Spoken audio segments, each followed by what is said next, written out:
मरहबा collection mall, readymade कपड़ों का भरपूर खजाना। Jeans pant, T shirt, cargo pant, night pant, बच्चे और बच्चियों के लिए अच्छे खूबसूरत और उम्दा ड्रेस। पता याद रखे, जमुर हाई स्कूल मेन रोड, जैतून हजीन मस्जिद के पास, मालदा चौक, मालेगांव। 2026 के बजट पर आपने मुझे कहने का मौका दिया, मैं आपका शुक्रगुजार हूँ।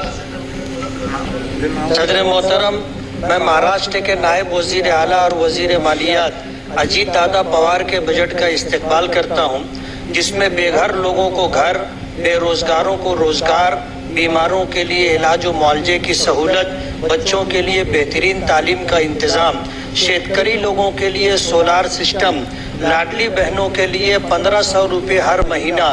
ये सारी वो चीज़ें हैं जो किसी बजट को खूबसूरत बनाती।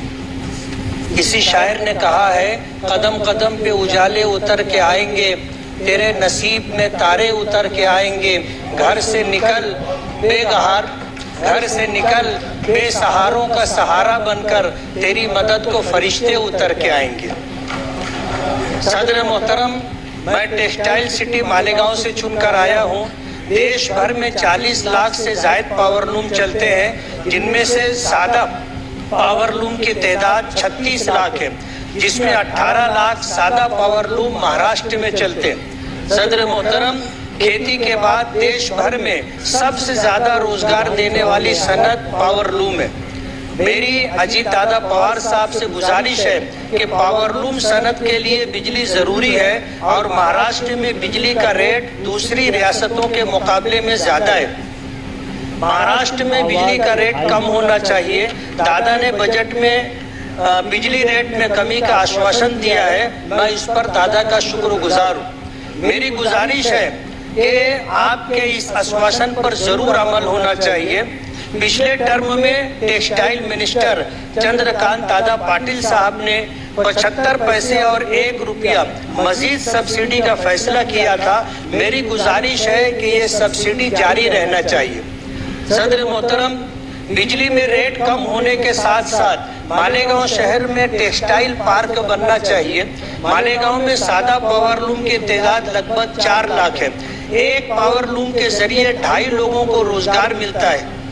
ये सनत तरक्की करेगी तो लोगों को रोजगार मिलेगा।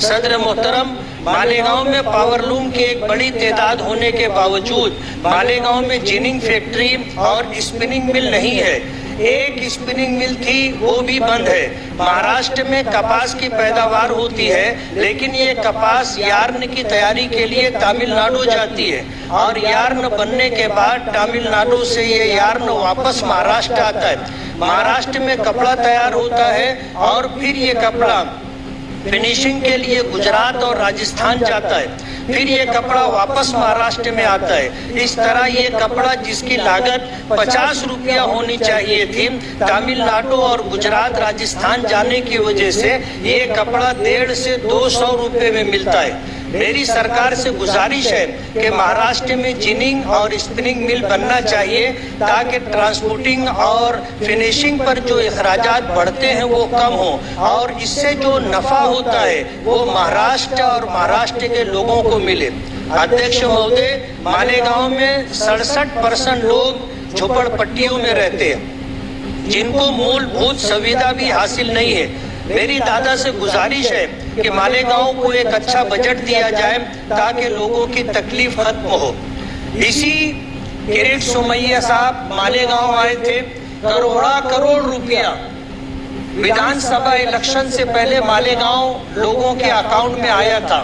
उसकी इंक्वायरी होना चाहिए थी, जिस तरह होनी थी नहीं हुई।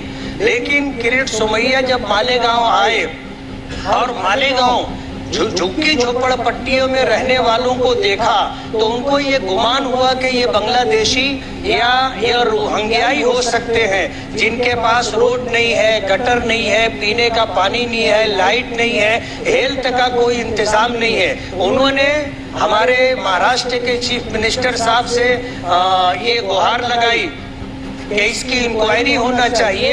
यहाँ पर 1000 बांग्लादेशी और रोहिंग्याई हैं। 4000 जन्म दाखिले उन्होंने इंक्वायरी के लिए दिए। तकरीबन 3000 से 3200 जन्म दाखिलों की इंक्वायरी हो चुकी, एक भी बांग्लादेशी या रोहिंग्याई नहीं मिला।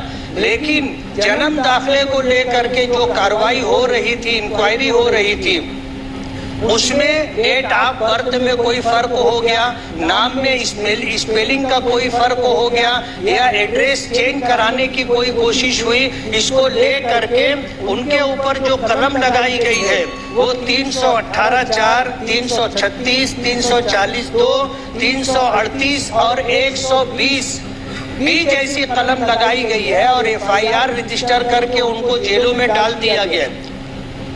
मेरी आपसे ये गुजारिश है कि वो करोड़ रुपए जो विधानसभा इलेक्शन से पहले मालेगांव लोगों के अकाउंट में आए थे, उसकी पूरी इंक्वायरी होना चाहिए। मैं वहां से इलेक्शन लड़ रहा था, मुझे तो 1 रुपया भी नहीं मिला, लेकिन ऐलान ये हुआ कि ये वोट जिहाद है। अब मालेगांव में अगर माइनॉरिटी मुस्लिम अक्सरियत है तो ये इल्जाम लगाना कि यहाँ वोट जिहाद हो रहा था, ये उचित नहीं है। इसकी पूरी इंक्वायरी होनी चाहिए।